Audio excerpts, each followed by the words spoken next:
todos los pueblos oprimidos.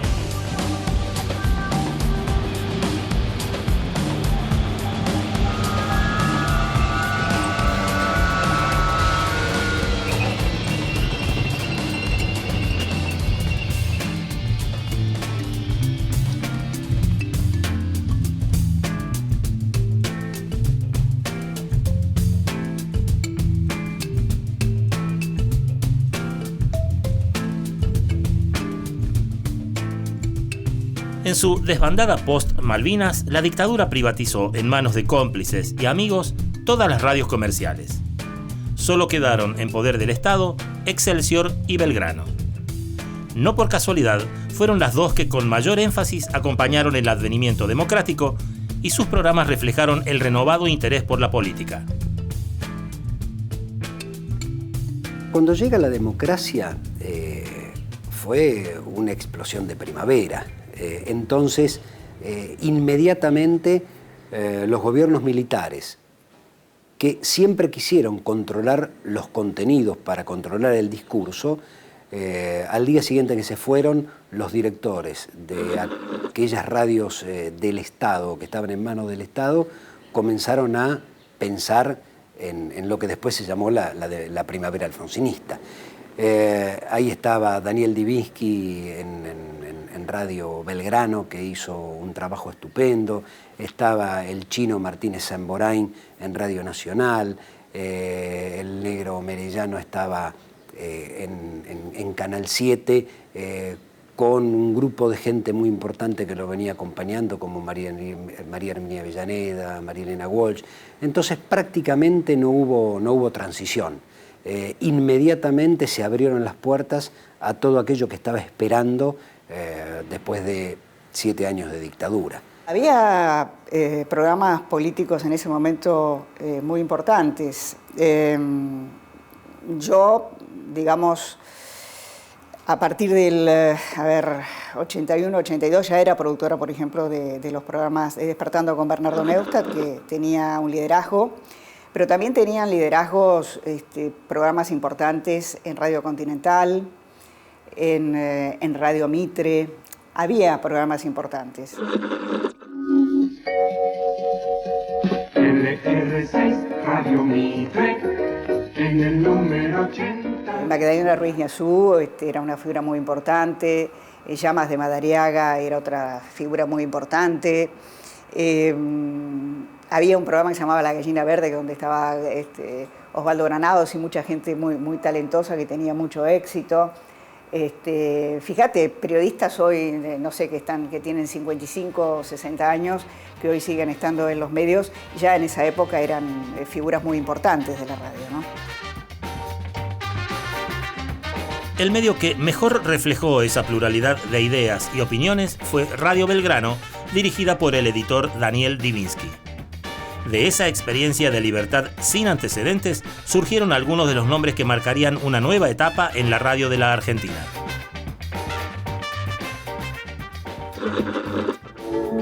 LR3 Radio Belgrano, frecuencia 950 kHz, Buenos Aires, República Argentina. Viene la primera etapa de la transición democrática, lo que algunos llaman la primavera alfonsinista. Y hay una radio emblemática de eso que es Belgrano. Sí, que le decían Belgrado. Belgrado. Belgrado lo puso Fernández Gil, ¿no? ¿Ah, sí? Claro. Fernández Gil, que era un tipo de la UCD de la provincia de Buenos Aires. Ajá. Y el capitán Alzogaray un día le dijo a Liberty, los tenemos fichados, bien fichados, ¿no?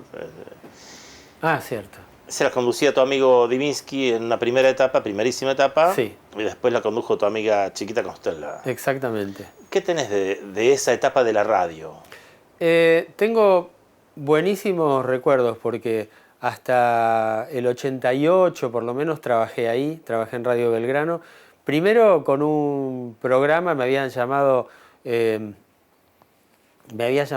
Daniel Divinsky para integrar un grupo de un programa que iba los sábados a la tarde, se llamaba General Servida, y trabajaba Héctor Llanover, Florencio Escardó, Horacio Salas, Geno Díaz y yo. Mira. Sí, era un elencazo, la verdad, y era un placer hacer ese programa. extraordinario. Y a partir de eso tuve programas, trabajé ahí con Jorge Tellerman, con Annie Grunwald, con Horacio Salas otra vez, en un programa pero a la tarde.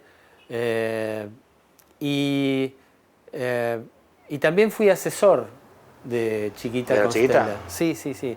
Fui asesor. Trabajé con Dorio y Caparrós, con Dorio solo.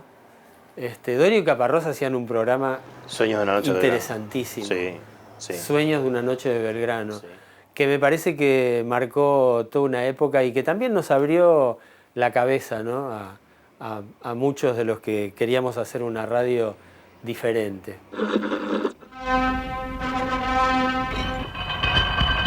Sueños de una noche de Belgrano es un programa que no se casa con nadie. De lunes a viernes a la medianoche. Por Belgrano. Tuvimos entrevistas básicamente con Germán López, que fue secretario de Alfonsín y después tuvo funciones de gobierno. Cuando se produce el resultado de las elecciones y vamos a saludarlo a Alfonsín al Hotel Presidente donde estaba, en algún momento Germán López pidió hablar conmigo, con Gibaja, que fue el primer secretario de medios, y Germán López dice, bueno, ¿no te interesaría Eudeva? Qué lindo. Bueno, Eudeva estaría entre las cosas que yo sé hacer. Sí, dice, pero lo que pasa es que el presidente pensó en que asumir la dirección de Radio Belgrano. Entonces dije, ¿de radio? Yo digo, lo único que sé es encenderla, apagarla y cambiar de estación. No, pero ¿cómo? Sos empresario, trabajás con la cultura, tendrías que poder manejarlo. Si lo está manejando un teniente coronel, pensás que no lo vas a poder manejar. Y ese tipo de desafío antimilitarista fue lo que me decidió aceptar. No sabía en la que me metía. Me vino a ver Ben Molar, el famoso mítico compositor que tenía alguna relación con la radio, y me dijo, Divinsky, usted viene de otro campo, usted se ha sentado sobre un nido de víboras, de lo que le cuenten no crea nada y de lo que vea crea la mitad. Y realmente tenía razón.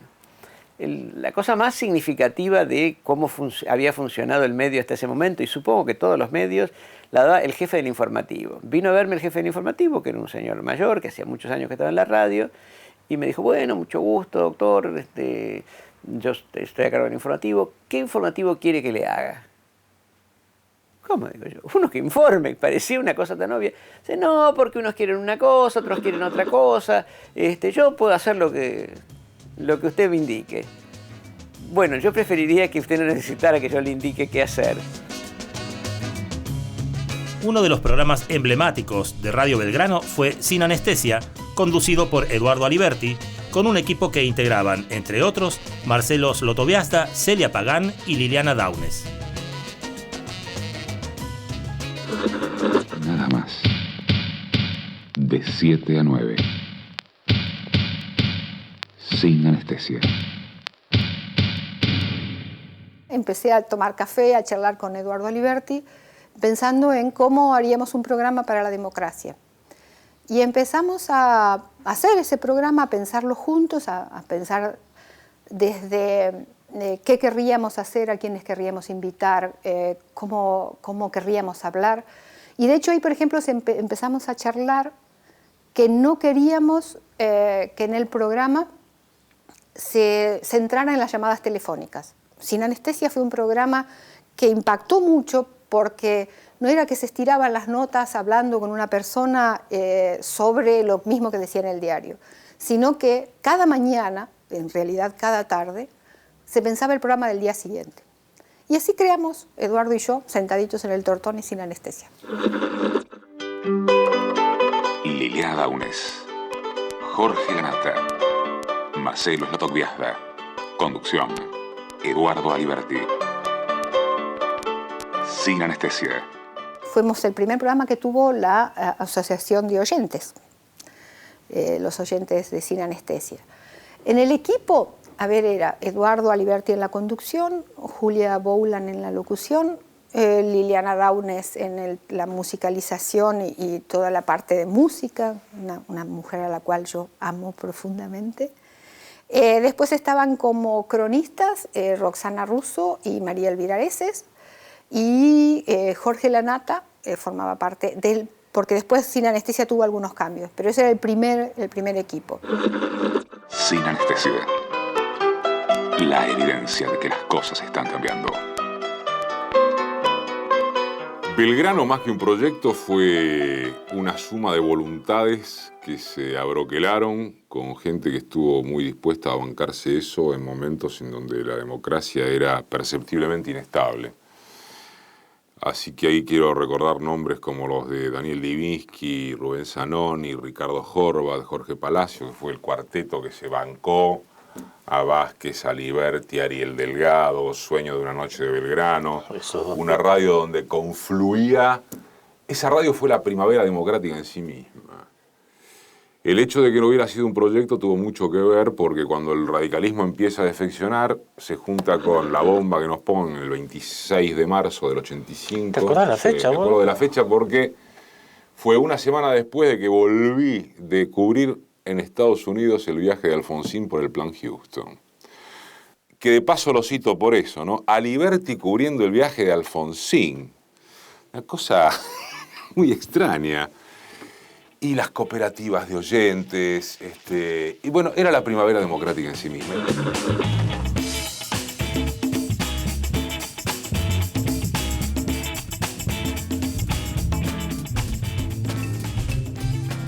La reacción contra ese aire de libertad llegó desde diversos sectores.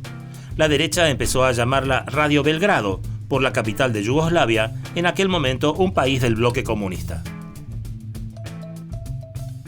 Esto salió de algún grupo ligado a la revista Cabildo, cosa que era un disparate porque era el único programa que tenía, el único medio que tenía un programa que se llama Mesa de Credos, que manejaba Reynaldo Tetamanti, que había representantes de las diversas religiones. Tenía un programa de los exiliados paraguayos, otro programa de los exiliados uruguayos que cubrió la vuelta de Wilson Ferreira Aldunate al Uruguay. Es decir, era de una variedad de ideologías y de una cosa tan variopinta en cuanto a contenidos que era un disparate. Pero no hay nada que prospere tanto como la calumnia en un medio predispuesto a eso. Creo que vino del lado de Fernández Gil, un dirigente de la democracia cristiana de derecha que escribía en la prensa, pero se difundió como se difunden fácil todo ese tipo de cuestiones. Tuvimos entre medio como una especie de prueba de eficacia una bomba que destruyó la planta transmisora de la radio. Transmitimos mucho tiempo con una planta prestada por Radio Excelsior y después un organismo de las Naciones Unidas por la libertad de expresión nos ayudó para la compra de otro transmisor. O sea que tuvimos con qué entretenernos durante los 2 años de gestión. En el próximo bloque, la historia de la rock and pop y la llegada de las FM comunitarias.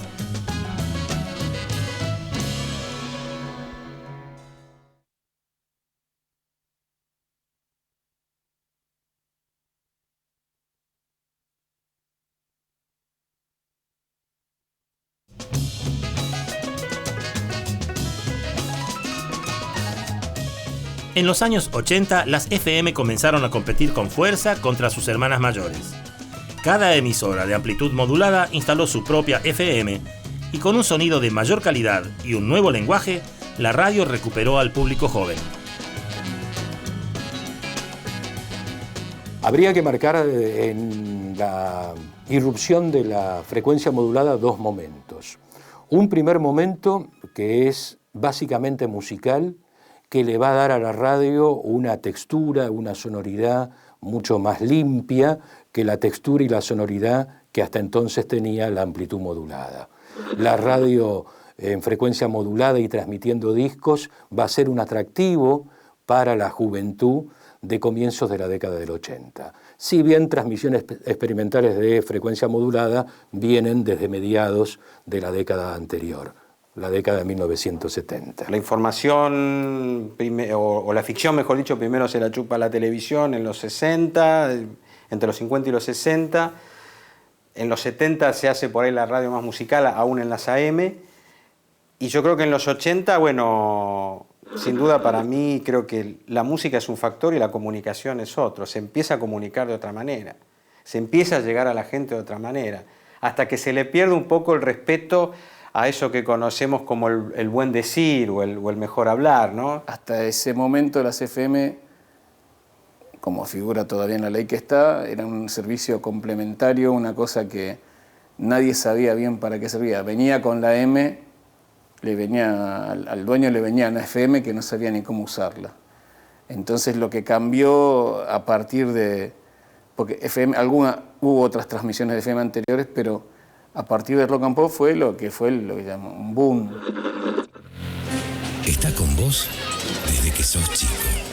Nadie, pero nadie te fue tan fiel. Cuando no estás, te extraña, te extraña. Otros dicen que ladra, huye y muerde. Vos sabés que te habla, siempre te espera. Si hasta mueve la antena de alegría cuando la sintonizás. Rock and Pop, el mejor amigo del hombre y de la mujer, y te cuento. La Rock and Pop, inaugurada en 1985, rompió con los esquemas tradicionales, renovó la estética radiofónica y le dio aire a figuras jóvenes como Mario Pergolini, Ari Paluch, Elizabeth Bernacchi y Lalo Mir. Conozca las 7 maravillas del mundo y escuche a la octava. Rock and Pop, un tesoro incalculable. La aparición de la Rock and Pop en 1985 le va a dar a la radio una nueva estética, un nuevo lenguaje, no solamente radiofónico, sino una nueva manera de expresarse, menos almidonada, menos formal en esos conductores que desde ese laboratorio que fue Radio Bangkok se enfrentaron a saldar una cuenta pendiente que tenía la radio, que era hacerse cargo del habla popular que la AM, censurada por la dictadura militar, no daba cuenta. Yo sé que pertenezco a una generación que influyó mucho en una época en lo que tenía que ver con medios jóvenes y que se desprendía de la FM. Creo que el cambio me viene cuando yo me separo de Ari y hago un programa que se llama Malas Compañías, que termina siendo como un hito radiofónico. Pero a la mañana también estaba Lalo haciendo Radio Bangkok. Esta radio era para esa generación, la del 87, 86, 87, es tremendo. Está Bobby Flores y nosotros vivíamos acá adentro, Enrique. Nosotros no salíamos de esta radio. Nosotros estábamos, no se me ocurría, si tenía que ir a mi casa a bañarme, me daba por las pelotas perderme esas 2 horas que no iba a estar en Rock and Pop. La gente dormía en los estudios, o sea, Lalo hacía el programa y nosotros estábamos durmiendo en el estudio porque estábamos las 24 horas ahí adentro. Era un desquicio esta radio. Había racias policiales. La vida pasaba por esta radio, que se había vuelto como una especie de torre de control de una generación. Y creo que Rock and Pop modificó un concepto de radio.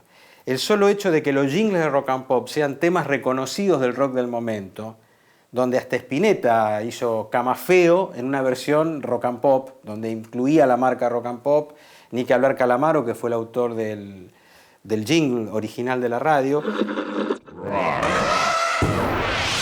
Estén preparados, Rock and Pop 95.9, donde el rock vive. En abril de 1987 comenzó por la Rock and Pop la primera temporada de Radio Bangkok, el ciclo que renovó el formato de las mañanas de las FM con la conducción de Lalo Mir, secundado por Bobby Flores y Douglas Vinci.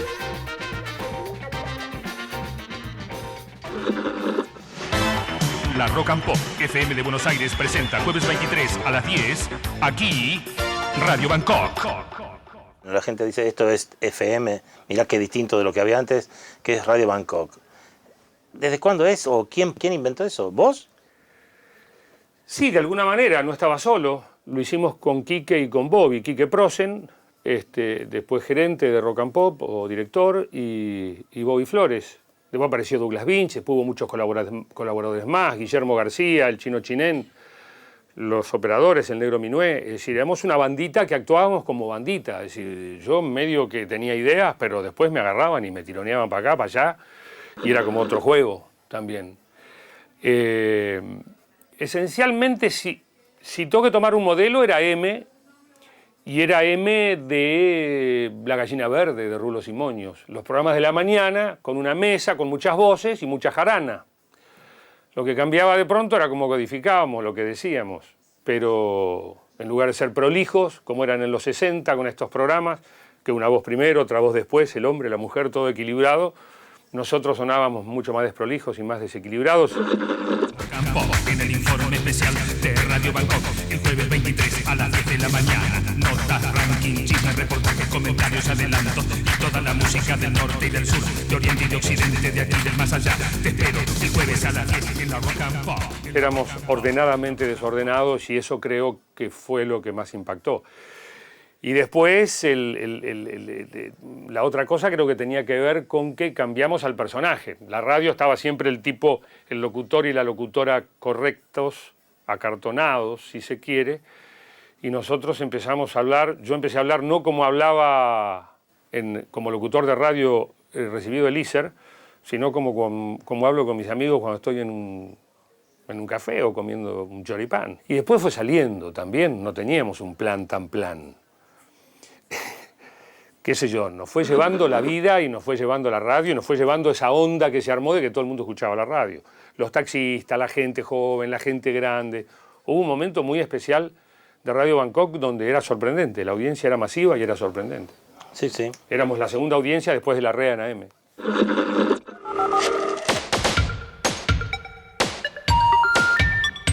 The number you have reached has been disconnected. Hola, por favor, contesten al 2, hay una llamada por el interno 4. Aquí, Radio Bangkok.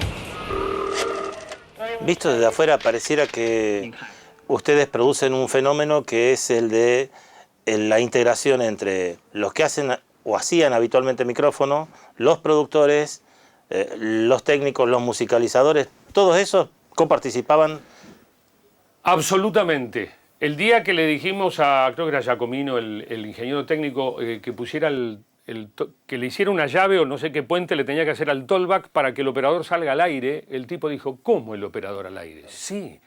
Si cuando yo lo escuchaba en mi auricular dándome instrucciones, yo decía, esto tiene que escucharlo la gente porque era genial. Si la interacción entre el tipo que te da una orden o te cambia una ruta de guión y lo que pasaba, entonces él podía elegir hablar solo interno a nuestros parlantes o hablarnos a nosotros y salir al aire. Y no lo podían entender. Y era el secreto. Y Quique Prosen y Bobby Flores, Bobby era musicalizador y Quique era productor.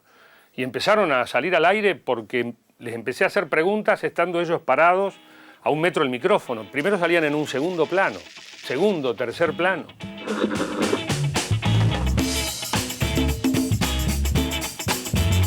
Empezó como un programa más formal. Sí, estábamos en Tailandia, en lugar de las 12 del mediodía eran las 12 de la noche, y las cosas que pasaban las veíamos. La idea, estábamos en Radio Colonia, yo tenía esa idea, ¿no? Siempre que mi viejo escuchaba Radio Colonia para saber qué pasaba con los golpes militares, porque la información salía en Colonia. O Radio Carve, sí. Sí, no, Colonia era bien orientada a Buenos Aires, entonces estaba todo el tiempo dándole, la radio de acá estaban todas intervenidas por Radio Nacional. O había cadenas, a causa de las cadenas de los milicos. Entonces, esa fue la imagen. Bangkok más lejos, o sea, ver la Argentina con la óptica de Tailandia era un poco el secreto de por qué Radio Bangkok.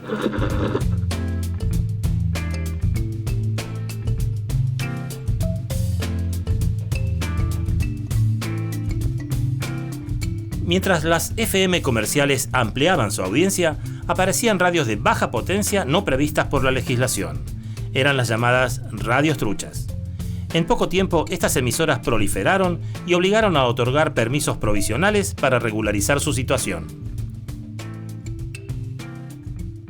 Una vez que nuevos sectores sociales se incorporan al hacer radio, estos sectores sociales toman a la posibilidad tecnológica de la frecuencia modulada como una manera de expresarse, y es ahí donde aparecen las denominadas radios truchas, alegales, clandestinas o de nuevo tipo, que le van a dar al mundo de lo radiofónico la posibilidad de que otras voces, nuevas voces, se incorporen al éter, no solamente de la ciudad de Buenos Aires, sino del resto del país.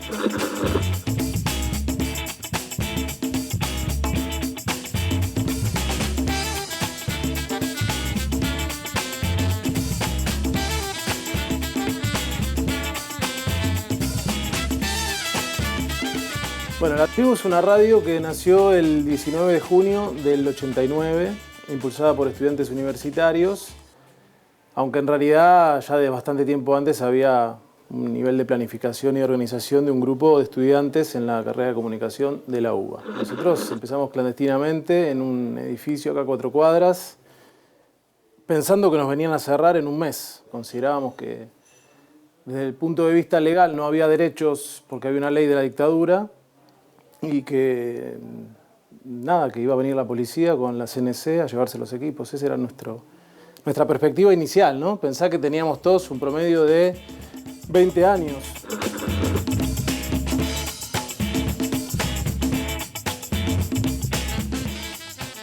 De las cuestiones legales no entendíamos mucho, de las técnicas un poco. Teníamos sí mucha mística y la tosudez del derecho a la comunicación que estaba negado y que nosotros queríamos ejercer creando un medio de comunicación propio.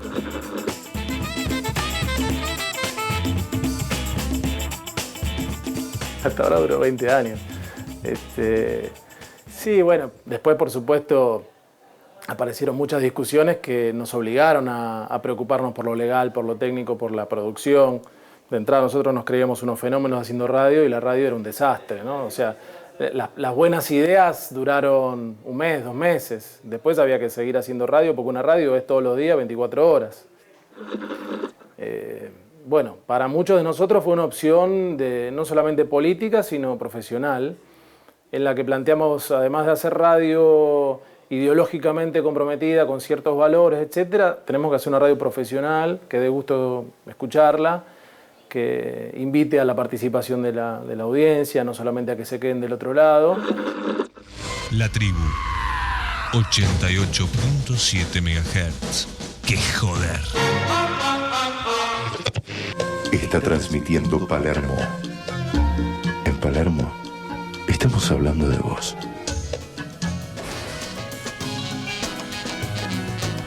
En el próximo bloque, la privatización sigue la tendencia de los años 90.